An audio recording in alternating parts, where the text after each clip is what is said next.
বিশ্বের বিভিন্ন দেশের আন্তঃদেশীয় সমস্যায় থার্ড আম্পায়ারের ভূমিকা নিচ্ছে আমেরিকা। এরই প্রতিবাদে এবং সম্প্রতি আমেরিকায় ভারতীয় পণ্য রপ্তানি করতে হলে 25% শুল্ক দিতে হবে আগস্ট মাস থেকেই। এর ফলে ভারতের রপ্তানি বাণিজ্য বড়সড় সংকটে পড়বে। দেশের কৃষিক্ষেত্রে, চামড়া, পোশাক ও তথ্য প্রযুক্তি ক্ষেত্র মারাত্মকভাবে ক্ষতিগ্রস্ত হবে। আবার বাণিজ্য চুক্তির মাধ্যমে ভারতের কৃষিপণ্য এবং দুগ্ধজাত বাজার গ্রাস করতে চায় আমেরিকা।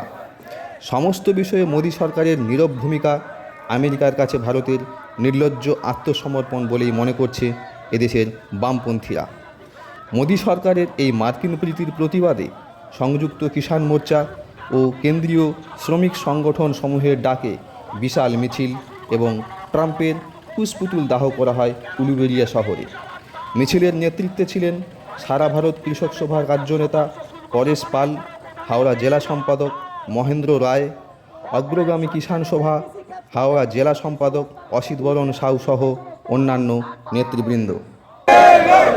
আমাদের সংগ্রাম কৃষকের